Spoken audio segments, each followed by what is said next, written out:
Today is October 17th, 2023. Welcome to Native Calgarian. Oki Naganago Mekoche Chestakomaki or Dekut Nogotine Siku. Hello, my name is Red Thunder Woman.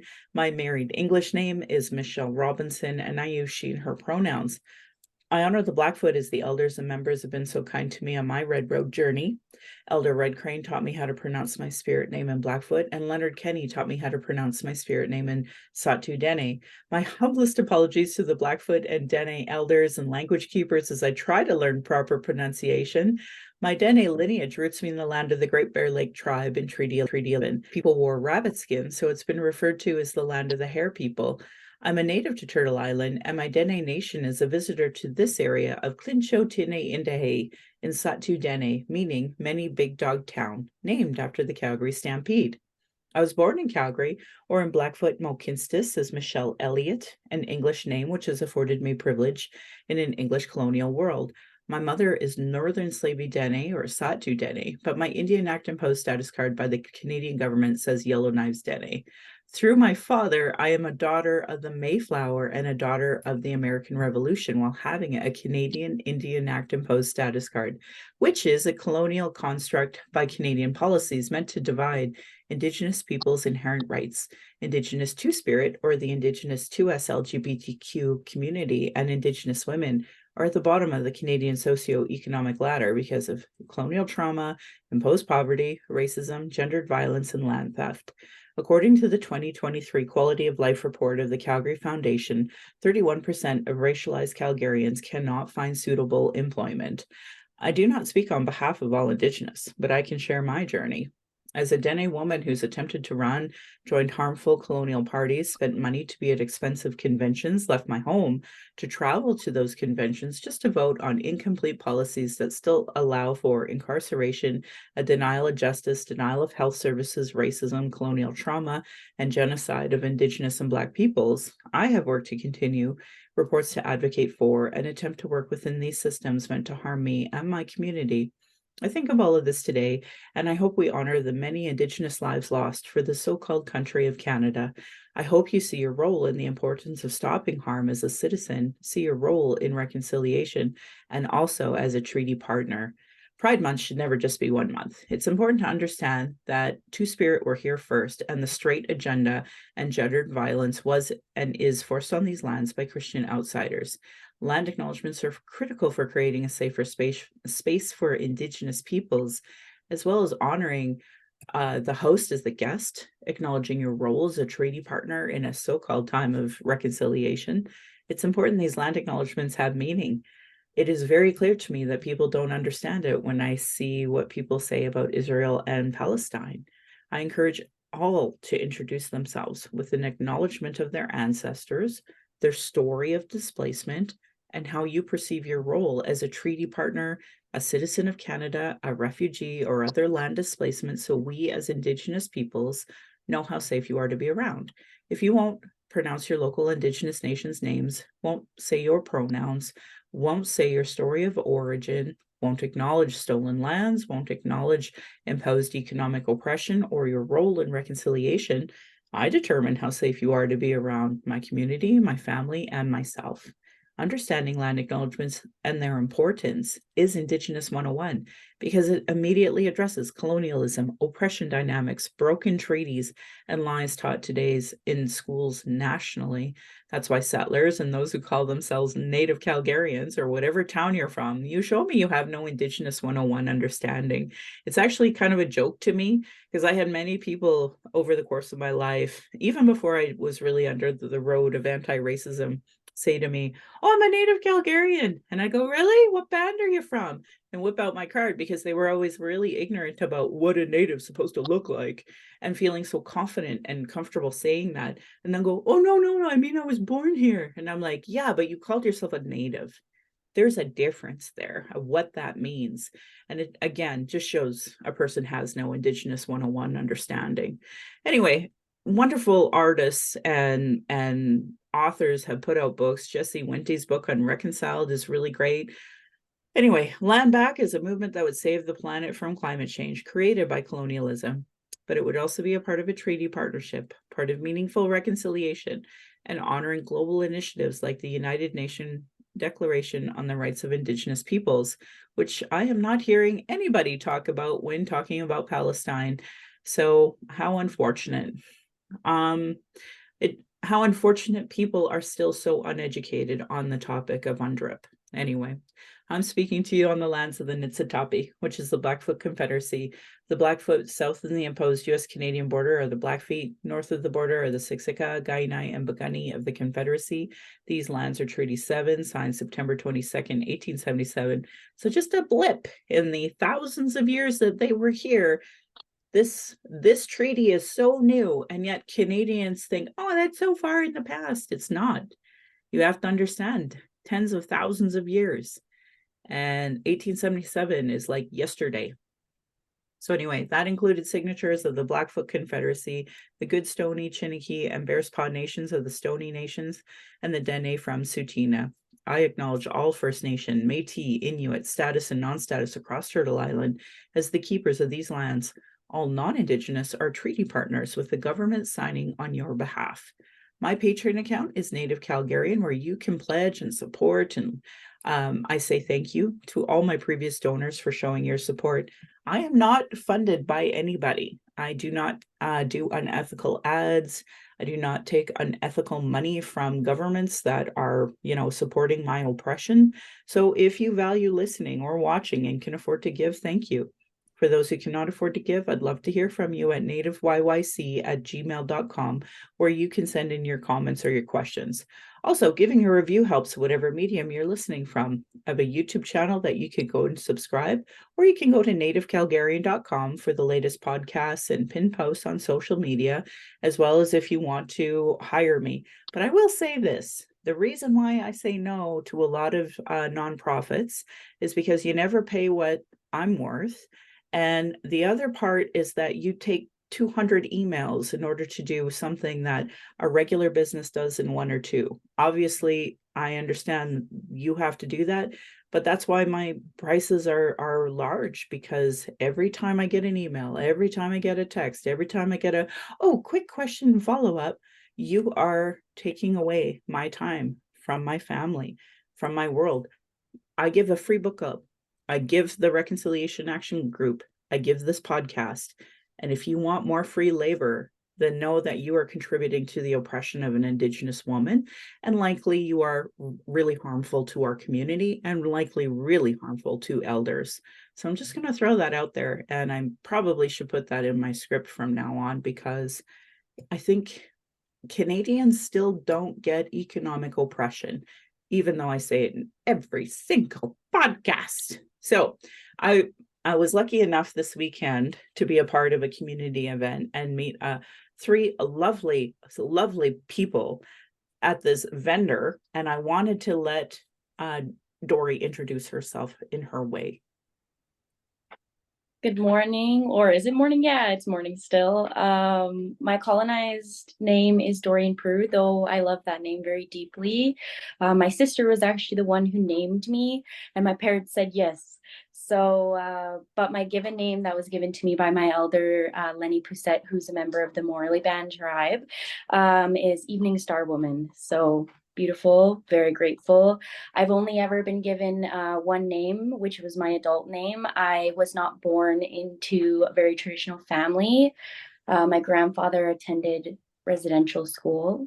So there's a little bit of displacement there. But before we go deep into that rabbit hole, I want to quickly talk about my business. Yeah, so there's 3 of us. There's me, Danny, and Randy. Both of Danny and Randy's last names are Lahash, and they are Mohawk women.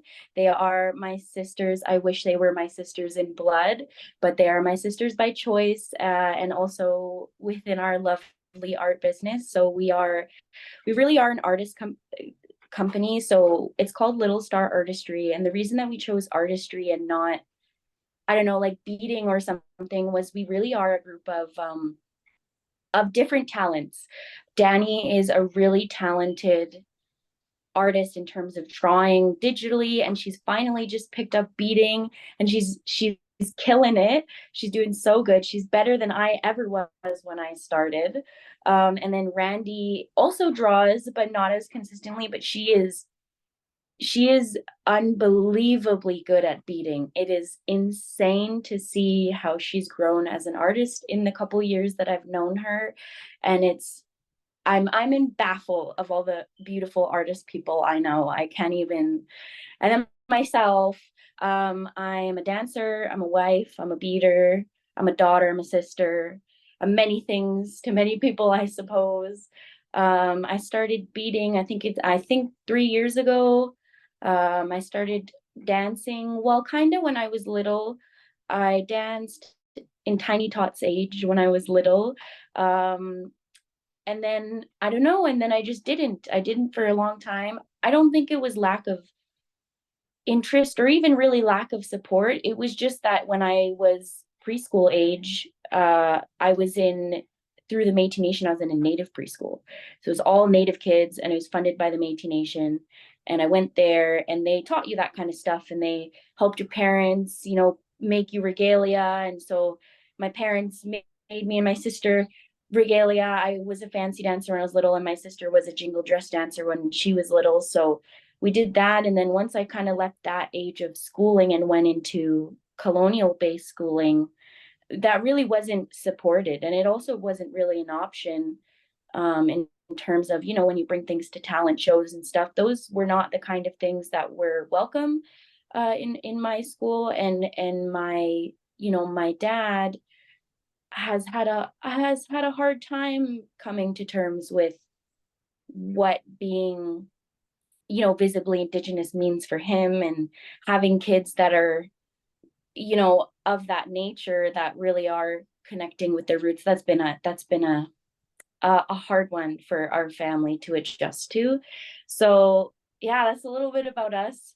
You can find us online at Little Star Artistry everywhere. It's the same everywhere. Um, and our next event is going to be next weekend on Saturday at 7 p.m. at the Calgary Contemporary Center.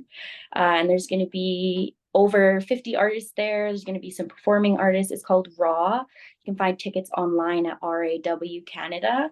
And it's lovely. It's going to be a lovely event. I've been honored to go there for the last, I think, 4 or 5 events that they have. So I think I've had a working relationship with Raw for a year or two now, and they've been so lovely and so supportive of having an Indigenous artist. They have asked me to do some land acknowledgements coming up, which is a big step, and I respect people for at least having an Indigenous voice do those kinds of things. I can respect the humbleness it can take, and kind of the fear that you have to step out from to ask Indigenous people to do things like that. So big growing. We're growing.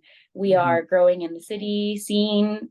We're doing lots of things behind the scene. I am our booking lady, which means that I spend primary of our time kind of figuring out where we're going and when. And I've been really blessed that we've been booked pretty much since last year in September. So we've been doing good. And I'm very glad we combined our businesses at one point, actually, and it's become much easier for us economically to represent ourselves as a group, sort of a group, I guess, pretty much. And it's been a lot easier for us. But we're learning. We're babies at this. We're babies in general. All of us are under the age of 25, so we're like all little and figuring it out as we go. Yeah, no, I admire you though, because at the end of the day, it takes a lot to be a business and do the tap and be at these events and have people know who you are. So to me, it's incredibly important to recognize how much work it is to be a business. And so hats off to you for doing it. I can't usually get my crap together enough to go to these types of events and be there. And I'm not sure how I fit in that world either of being there. For me, most people see me more as a politician than they do as a possibility of somebody to come into their world. But the other thing is to have really strong boundaries that most vendors, like we talked a little bit when we met about how hard it is to edge walk, because I was lucky enough to come in and be a speaker and speak truthfully about how poor reconciliation actually is. Whereas I think for a vendor who needs to get established and come back to all these events, they don't want to be ostracized for speaking truth. So we did kind of have how hard it is to balance that. So for me, and I've met many of our elders who have just said, yeah, they don't ask me to come speak anymore because they don't like what I got to say. And I'm like, I feel that. I feel that a lot. And I don't really know where I fit in sometimes because, as I said at our event, a lot of the folks that hire you, want me to sing you a song and put a spirit of the buffalo in you. And like, I'm not some performative shtick, No. and I think that that's what a lot of so-called reconciliation is. And I think that's a real disservice to our people, especially when we're still oppressed. And I think that that's the key that people don't understand is that, we're talking about reconciliation, but we haven't stopped the oppression. So how are we reconciling?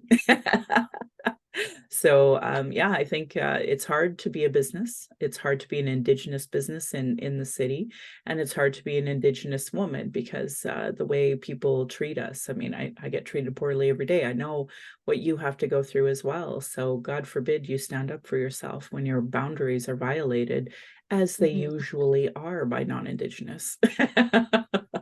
Yeah, it was even at that event, uh, we had a little bit of a weird run-in with somebody who wasn't Indigenous who had said something a little disheartening. Sometimes when people discredit you before they even know your credentials, and that's kind of where that comment came from. They were like, you should do this and you should do that. And my sisters are very humbly shy, quiet people. It's just their nature, it's how they were raised. And I am not and was not. So I basically was just like, yeah, thanks. We do that, we're good. And my sisters were super disheartened by that. And it's so interesting for me in this process of learning what our business is to us and how we want to run it. It's so interesting to see the things that we've said no to, the people we've said no to, the sales we've said no to. Actually, a really good example that I know my sister would be so happy to hear on a podcast is we were at the was it the National Chief Coalition that they have at Sutina. And it's great. Sutina has been a really big supporter of us in terms of inviting us out to events. So I'm really grateful for that. But we were out there and um, somebody from the UCP party, she came and she did her little speech about reconciliation and how nation and non-indigenous need to be building bridges together. And we were just sitting there laughing at this because okay, you take your time, you're paid to be here and you come, great, you showed your face, awesome. But what was the funny part to me is then after her staff came around and said, hey, this important person is going to come around to your booth, are we allowed to take photos? And we were like, no. And they were like, what? Why? And we were like, well, we don't support her and she doesn't support us. So no. And they literally spent probably, I would say, 2 minutes, her staff, trying to convince us to let her take photos at our booth with us. And we said, no, it's not happening. No.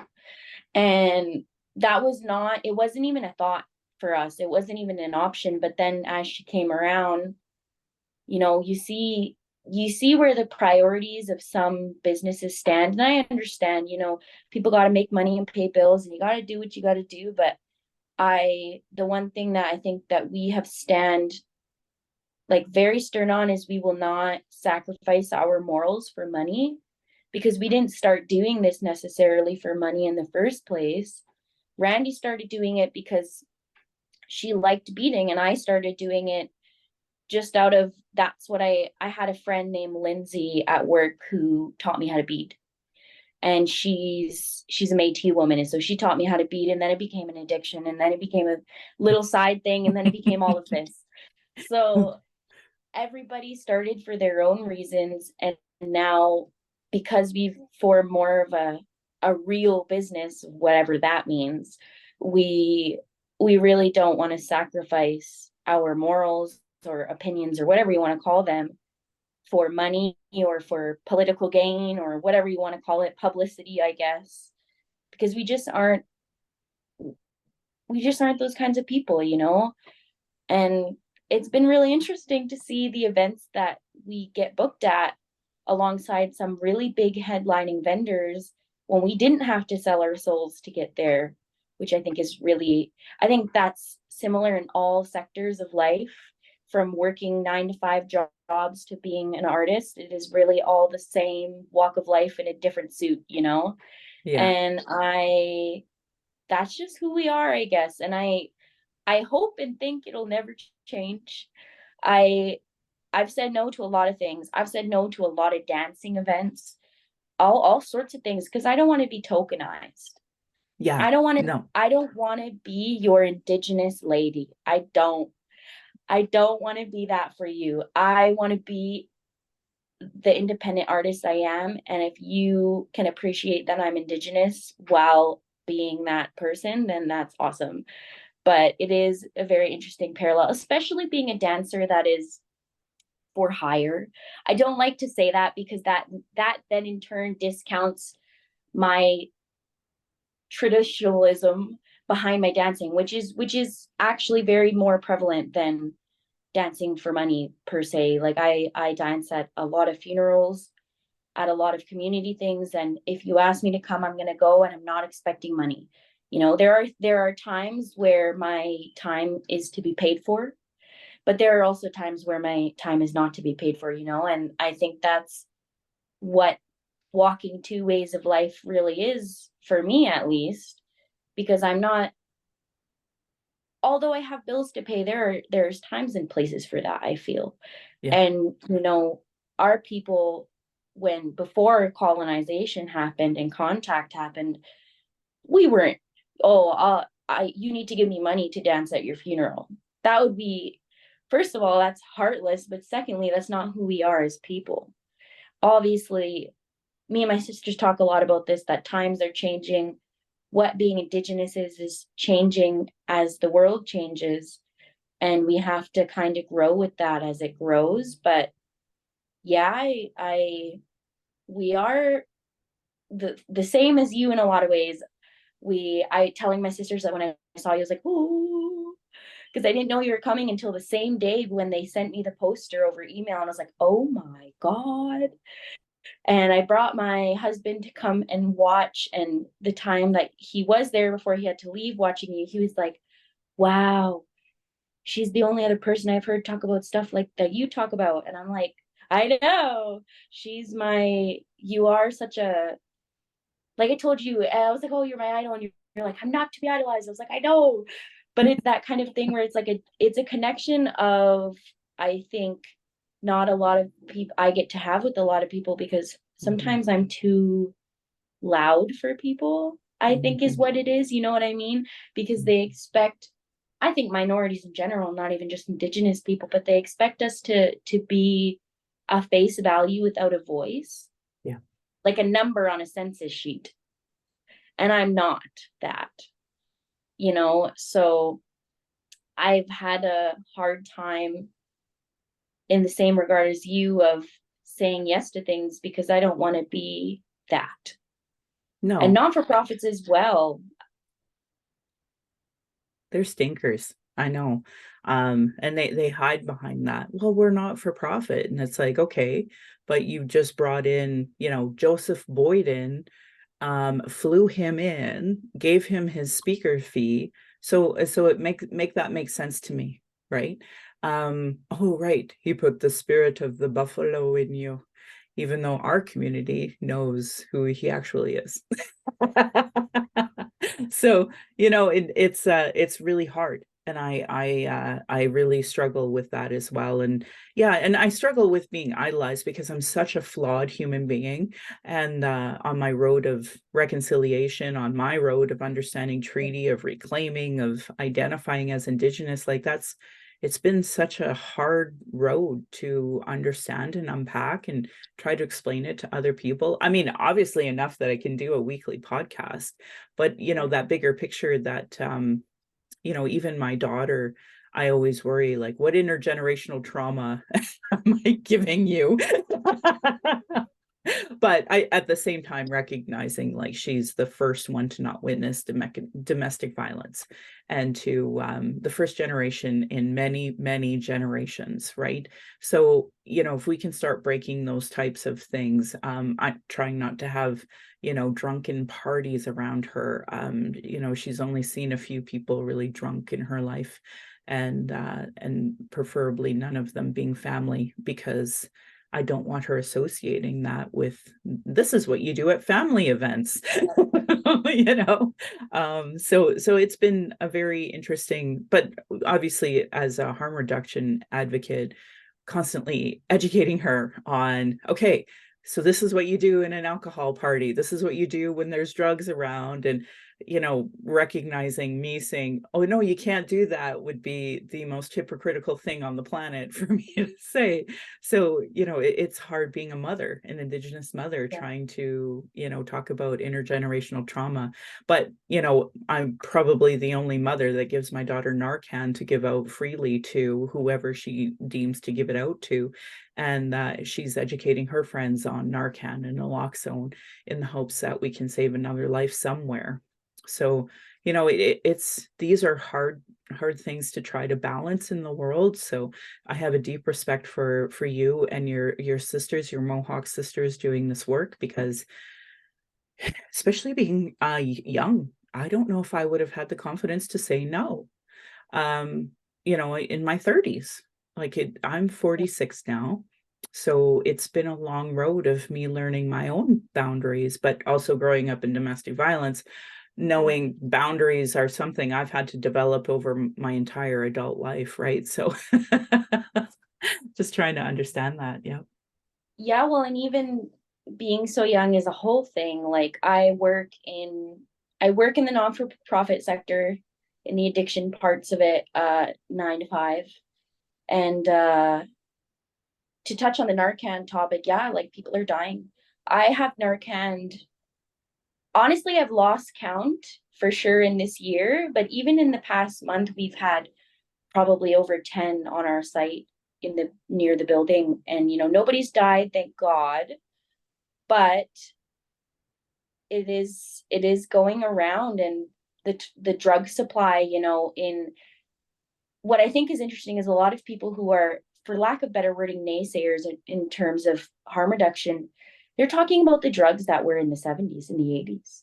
We're looking at a whole different thing now.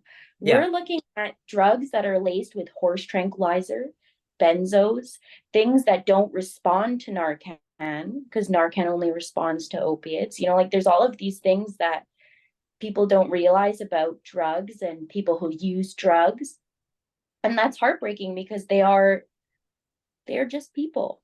Yeah. They're just people who for whatever reason made it to that point in life, and without the supports of other people, what would the world be, like.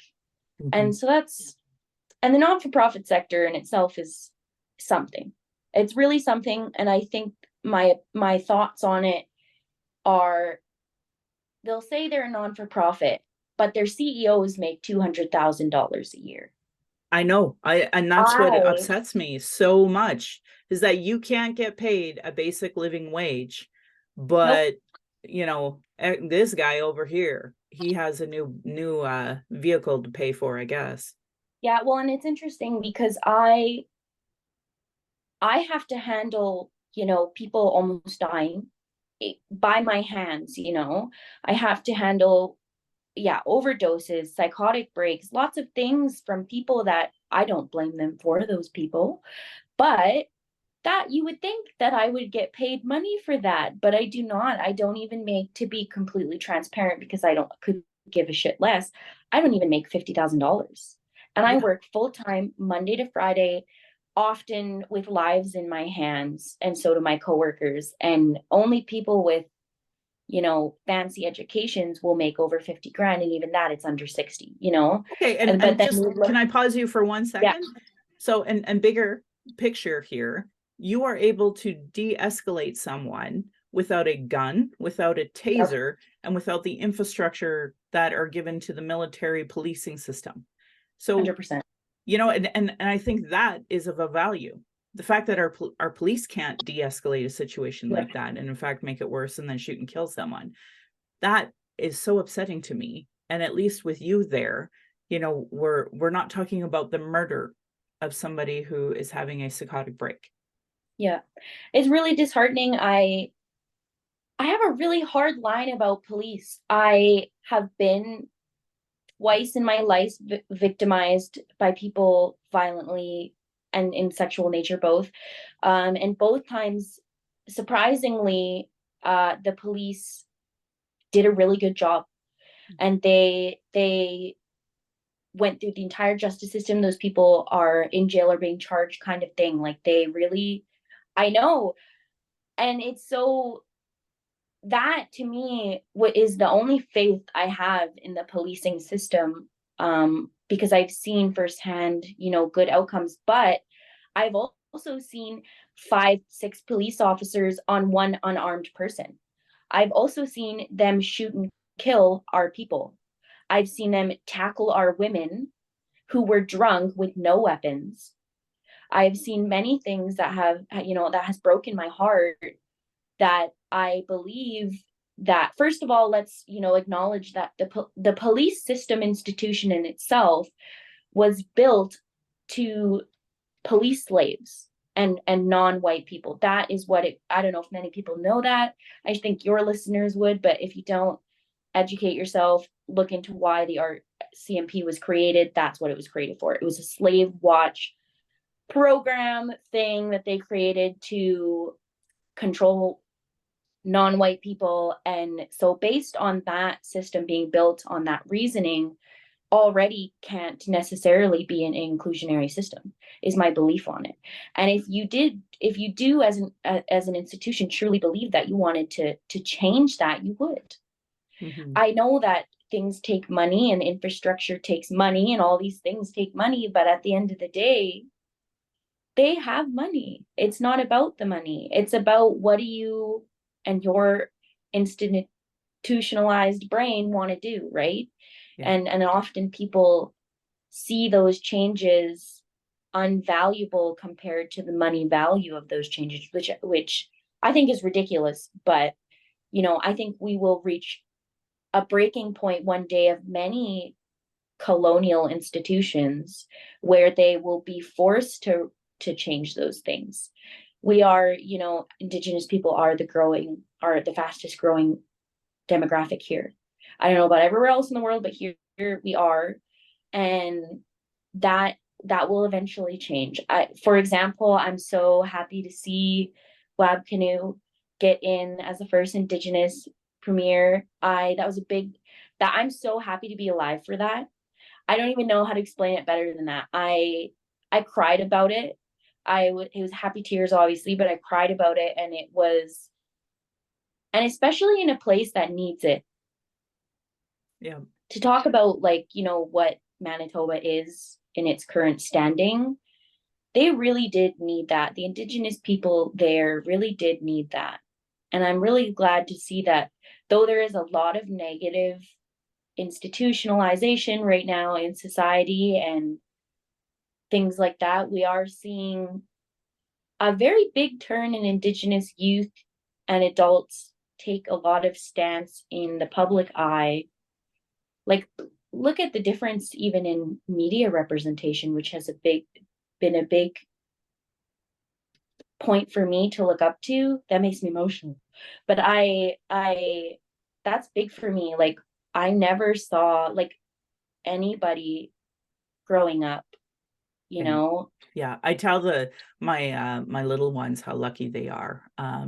I will still bawl like a baby if you watch. I want to say it's the 2015 opening or the Juno Awards where it was all Indigenous. Like I Yep. still cry watching Yep. that. Reservation Dogs, I Yep. cry. Um, Same. and what you described about Wob and crying, I did in 2015 when we got, Jody Wilson Raybould as our first Yes. Indigenous Justice Minister, right? I cried. I was like, this is happening. Yep. We had a huge amount of Indigenous MPs for the first time. So like I cried and I was so happy and proud of me being part of that.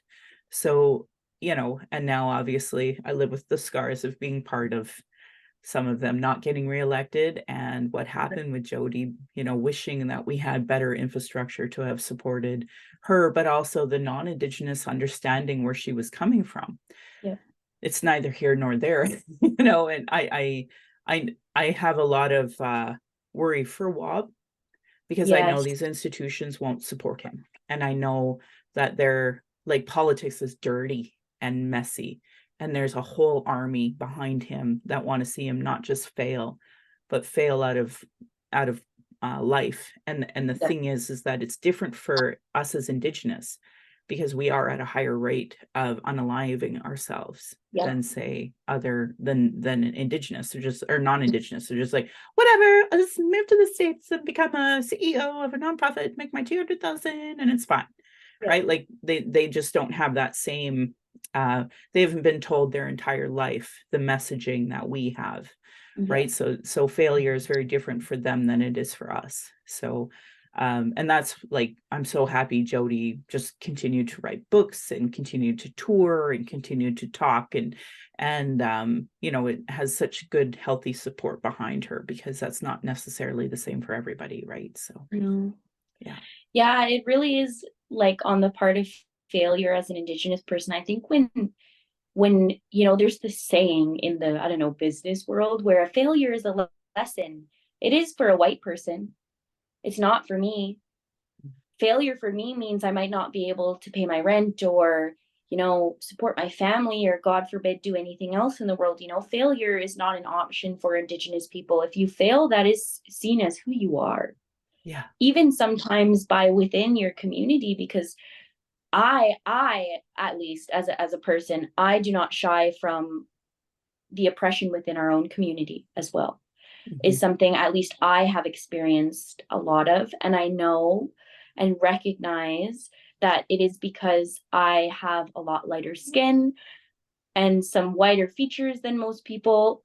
But to that, I say it's not my fault. My mother is white, my father is Indigenous, and I cannot turn my back on either one of those ways of life. If I do that, I'm pretty sure Wapkanu said something so similar to this during his election, I believe, during his process of election. But if I do that, I turn my back on my mom. And if I do the opposite, I turn my back on my dad. And I Mhm. can't do either one of those, and I refuse to. I will Mhm. never deny the fact that that I have, colonizer blood in me. And I will never deny the fact that I'm Indigenous at this point in my life. When I was younger, that was a whole different story. My grandfather and my dad kind of almost really didn't accept that. It was not something we talked about. It was not something that they wanted me to talk about or my sister to talk about. And I would argue it was almost until my sister was going into high school, university age, and she's 6 years older than me, then I'm 20. So it's been a while. But since that kind of point, which was, many years ago, we really didn't talk about it. And we really didn't want to talk about it. My grandfather, he went to residential school, and he was a numbered Indian. He didn't have a name. And yet, because of that process, he never tried to get status ever. He didn't want status. He also lost the ability to, because his parents, after that experience, they never really reconnected. After he was released from what I consider as a prison, there was no ability to reconnect. And so my dad, I was talking to my dad the other day, and my dad called my grandfather a silent survivor, which is very true. He, I didn't, we never talked about his experience in residential school until this year. And it was because I was watching Indian Horse at my parents' house when I was visiting, and he happened to had come by, and he finished watching. I think it was the last maybe 45 minutes to an hour of it with me. And after that, we kind of both were very silent and uncomfortable. And I just kind of turned to him and I was like, so what happened to you? Hey? He was like, yep. That's all he said. And I don't ever want to ask him to relive those experiences. I know that my dad knows more than I do, and I know secondhand, but I don't think I'll ever have the heart to encourage him to talk about it unless he came to us, because I just couldn't imagine. Yeah. I've been through some very traumatic things in my life, but I could not imagine especially the very special circumstances of like how he ended up there and all the things in our family. I just couldn't imagine. I just could not imagine having to ask him to relive those things for me to know. And I'm just grateful that he is still around. I'm grateful he's still around, and I'm grateful that he's finally coming around to more traditional things. And so is my dad. I'm actually very proud of my dad as well. My dad called me a chug my whole life. And I don't know if you know what that means, but many people don't, even Native people. Even my sisters didn't know what it meant. And I explained it to them for the people that don't know and who are listening and watching this. Is there's this stereotype that was a lot more so, I'd say, in like the late 80s, 90s, where you call Native people chugs. And the reason that you call them that is because we chug alcohol. And I do not blame my dad for calling me that, because that was his connection point. It was a term of endearment. And he never meant it in a mean way ever. My dad is I have the best dad. He's so wonderful. And mom, I have the best mom. I have the best family. We've went through it, don't get me wrong, but I am grateful to have two parents that have supported me through my endeavors, and who are still here, and I'm grateful. But I was called those kinds of things my whole life, even by my family. And so we lived a very long and unsettling shadow of what Indigenous people hide in, especially the trauma of residential schools. Yeah. That trauma was embedded in my father, it was embedded in me, and I hope and refuse to not let that be embedded in my children when I have them, Mm. which I'm lucky to be, to be a young woman who hasn't been forced to have a child yet, because many of our young women who are Indigenous, whether it was consensual or not, have children that they didn't really have much of an option, and that breaks my heart too. Oh, going back to what you said about being so white, like I also have a white father. I'm not ashamed of him in any capacity. But my mother, like there is a history of rape. So I have a real hard time when other natives make fun of other natives for being light skinned, because it's like, unfortunately, consensual sex has not been it's been a historical issue of not being a reality. And so for me personally, I know exactly that's another example of some of the intergenerational curses that I want to be breaking too. And lucky enough that I never had to have a baby by without that choice, right? Yeah. So I feel you. I feel everything that you said there. I felt it hard. And there's a fellow in Grand Prairie, and it actually made quite a bit of news about 10 years ago. He had this truck that said something about squaw on it. And he said to me, I talked to him on the phone, he outright said to him it was a term of endearment. He didn't know it was a bad word. So, and Mm. I say that to you because, a lot of people will still call Métis road allowance people, the older Yeah. people, right? Yeah. The Yeah. older people call them that. A lot of the newer kids are like, what? And my daughter actually got chastised by a white teacher over the term half breed. But I'm like, you have every fucking right to say it. So how dare Yeah. she? Right? Like here you were giving free education, and this teacher actually chastised her. So, Yeah. like these are the real issues that we face. And I appreciate you sharing all of that with me. My God. And I'm glad you're proud of who you are. And I would say we never talked about a lot of these things as well. And I wish that non-Indigenous understood that when people are willing to talk about it, like the gift that they're giving, it's like Yeah. asking Nelson Mandela to tell about his stories in prison, and yet people they don't make that connection because they still have so much racist anti-Indigenous bias Yeah. in their world, right? So so I appreciate everything you shared today. I know I'll be giving the link to your website in the preamble along with this as well. Is there anything else you'd like to share for today, knowing you're more than welcome to come back anytime? Oh, thanks. Um, just be kind, I think. Not even questions, but I think for anyone listening, because I'm sure me and you both are of love and hated people, you know what I mean?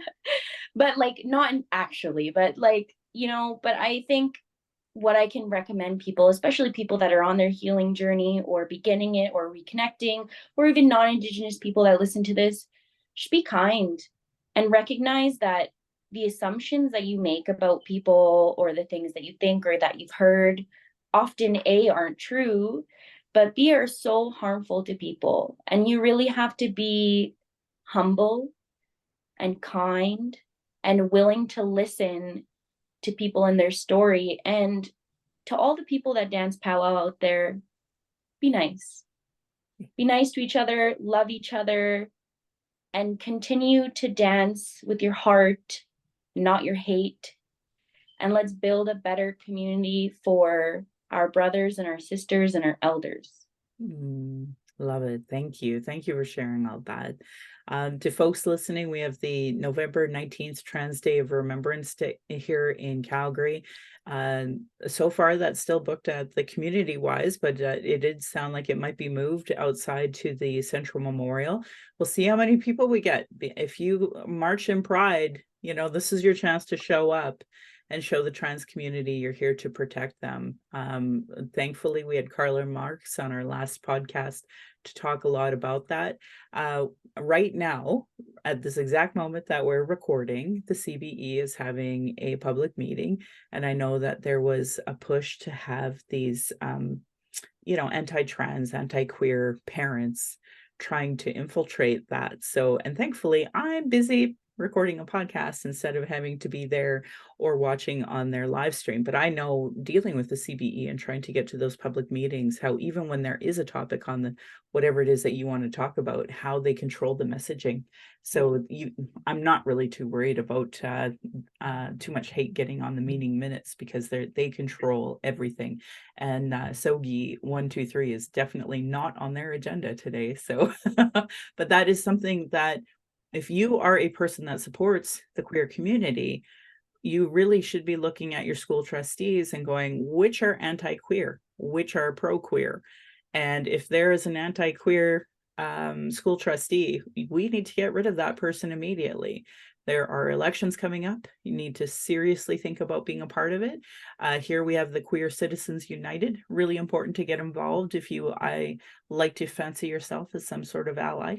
Like I try to, but we got to work on these things. We have to have solidarity between the oppressed groups. And I hope that people see their role in considering becoming a school trustee. And as most school trustees use this platform to go into, municipal and or provincial politics with the party system, and then sometimes federal, there is a future for you if you are a person who's thinking in that way as well. Anyway, if you do care about SOGI 123, please write your school trustees to tell them your support.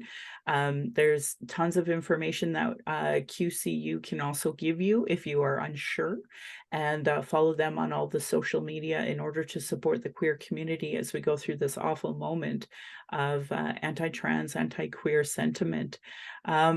Another thing that I've been I'm going to be putting out just shortly after this is a support letter for Stop the Stack YYC.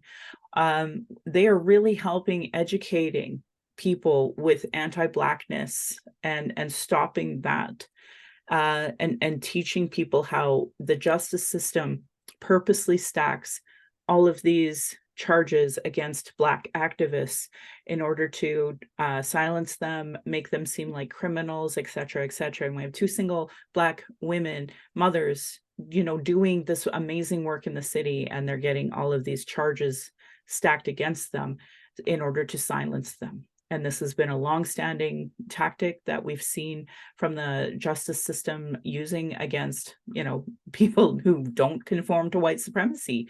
So we need folks to support this. And I'm not seeing people putting out their letters of support. I'm not seeing TikToks of letters of support, and I'm not seeing people talking about Stop the Stack YYC. So I encourage you, if you fancy yourself some type of Black Lives Matter ally, that you should be putting that work out there, because right now, 2 of the most important activists we have in the city are at risk of being jailed for no other reason than the police hate them and they're not getting the support they need from folks like us. So please put your stuff out there. I am putting together my book list for 2023. But in the meantime, anyone is more than welcome to join we decided to take the report to guide the implementation of the National Action Plan on Violence Against Women and Gender-Based Violence and split them into November and December. It's over 400 pages. So first 200 for November, the second for December. So, if you don't want to join our book club because the timing doesn't work for you in any capacity, it's every second Monday of each month. So it's once a month, but the second Monday at 6:30 p.m. Mountain. It's just a Zoom link. Anyone is more than welcome, but we're going to look at that since we did the whole national inquiry to see why it is we needed a whitewash version to be talking about this discussion. But also, so then January we'll be making space for Indigenous feminism. Oh, actually, I think that'll be February, because Sean Carlton's book, that's going to be our January book for sure. So that's kind of the plan that we have. Reconciliation Action Group is always looking for help. We've had to see an Indigenous family be targeted in Cochrane over the last couple of weeks. So, if you can give support for that, that would be great. But there's so many things to do in the city, whether it's Diefenbaker Chiefs or other initiatives that are so incredibly painfully racist.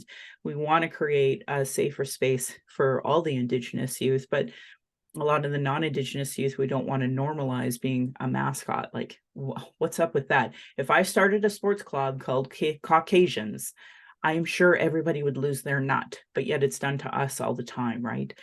So join the Reconciliation Action Group, support the work that we're doing. I'm also encouraging them to write the CBE with supportive letters of SOGI, as well as Stop the Stack YYC.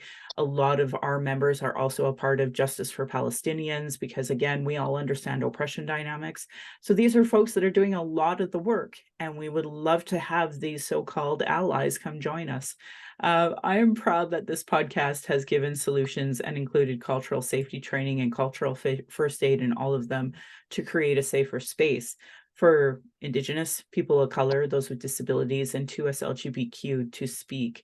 According to the Quality of Life report from 2023 of the Calgary Foundation, 88% of racialized Calgarians feel uncomfortable or out of place because of their religion, ethnicity, skin color, culture, language, accent, gender, or sexual orientation, which is up 75% in 2022. And I would argue now, in the last week, I have seen a ridiculous amount of examples of anti-Semitism and Islamophobia.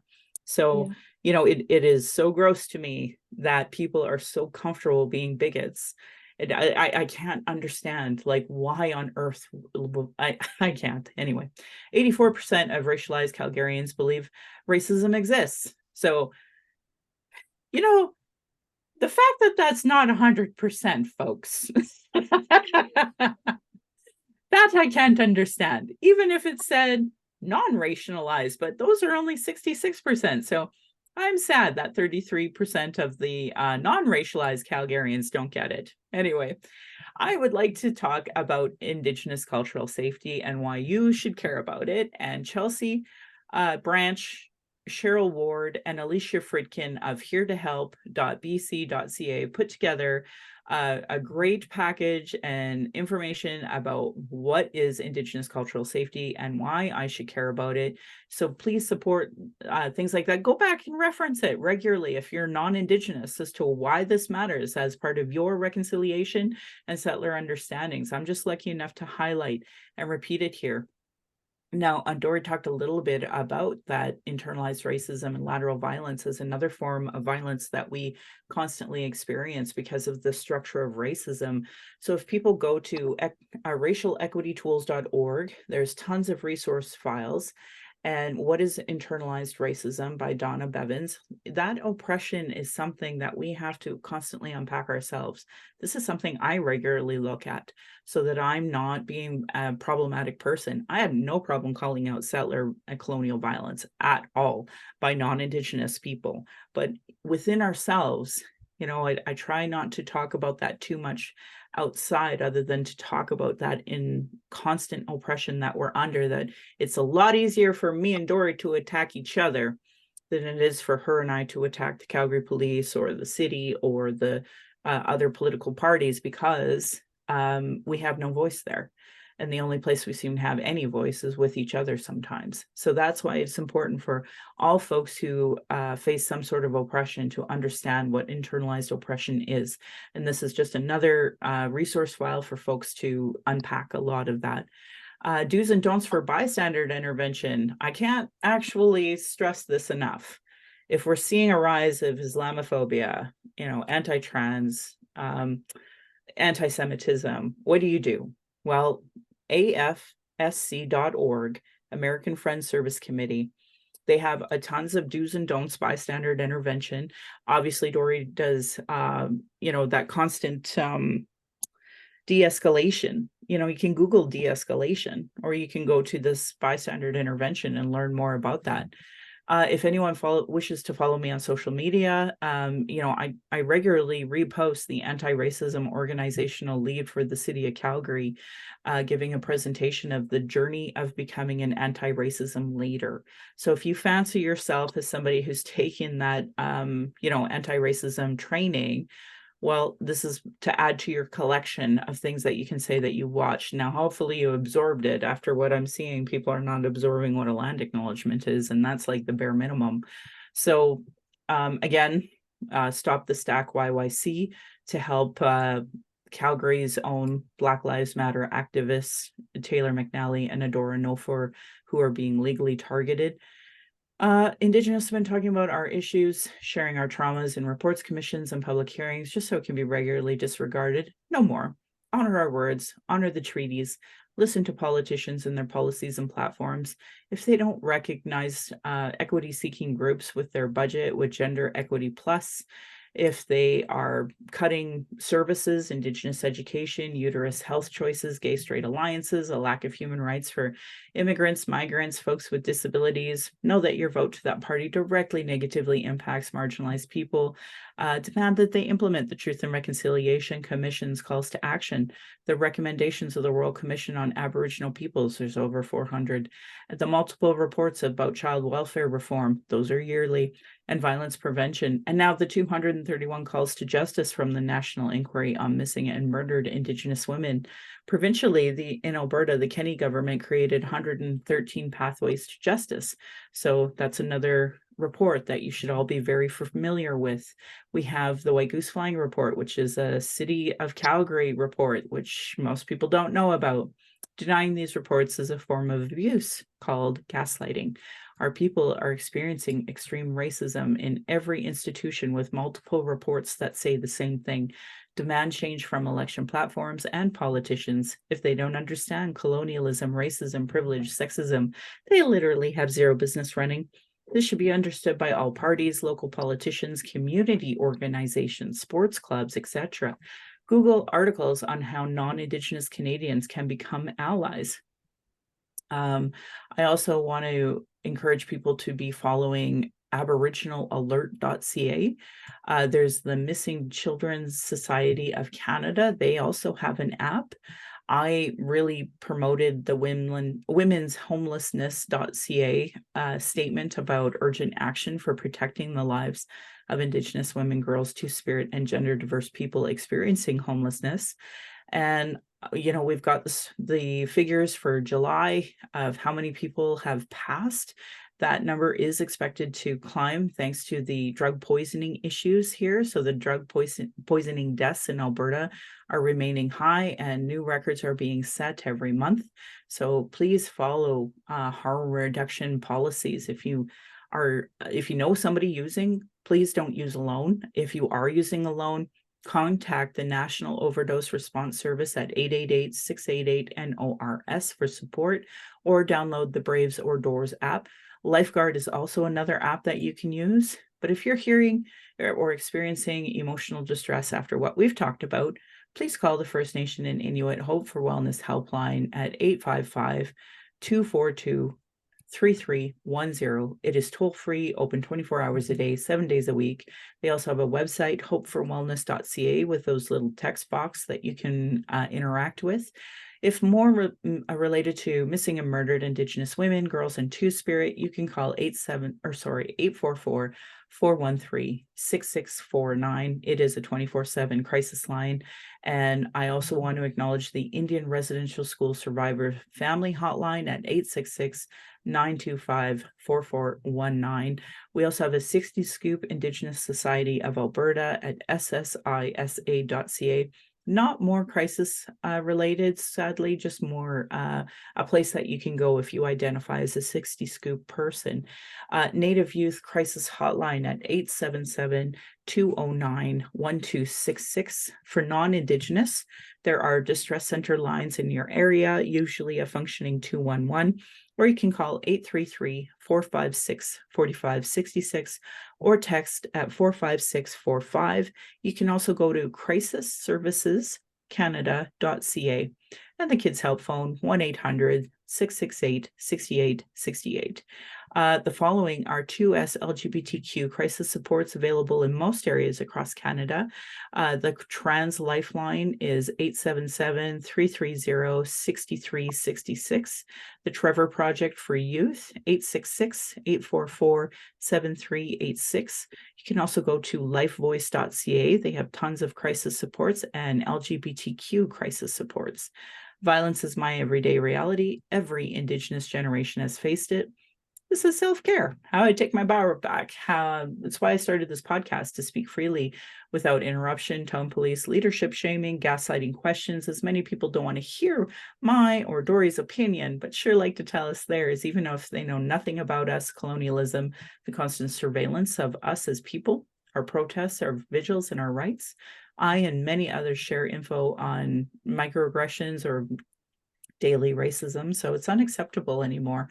Learn about being trauma-informed. Folks like me are dealing with internalized racism or oppression, those gatekeepers, folks that survive off the status quo, and people who are so in their trauma that they stop people from doing the work and deplete personal resources.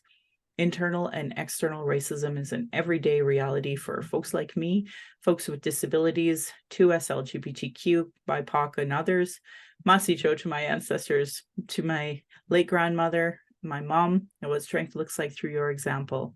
I want to thank my dad for teaching me to be strong and blunt and confident in how to walk in the white world. My stepmom for showing me what a proud culture is through her Austrian family and roots, and stepping up for teaching me to be a proud Calgarian. It is through her I am a second generation proud Calgarian. Thank you to my husband, Darcy, for producing and editing this show. On top of being my husband, my childhood friend, father of our child, and support down my journey of the Red Road, he has witnessed decades of racism and sexism. And to our child, we are blessed to learn from you daily. We are honored you chose us. You give me daily accountability to be a better and stronger person. My hope is that my daughter and my family will be proud in the future of us trying to discuss these present day issues in a way that they will understand. My Patreon account is Native Calgarian, where you can pledge and support. Thank you to the previous donors for showing your support. If you value listening or watching and can afford to give, thank you. For those who cannot afford to give, I'd love to hear from you at nativeyyc@gmail.com, where you can send in your comments or questions. I also have a YouTube channel that you can go and subscribe. You can go to nativecalgarian.com for the latest podcasts as well. And I'd like to say thank you to my dog, Hugo, for protecting me every single day. He really cares about every squirrel and bunny and cat and person who might even think about being in the area that I live in. So, and I want to end by giving side eye to those Calgary rabbits. You're lucky I'm not tradish. My beautiful cousin would respond, or you'd be in my dish. Thank you so much, folks, for listening.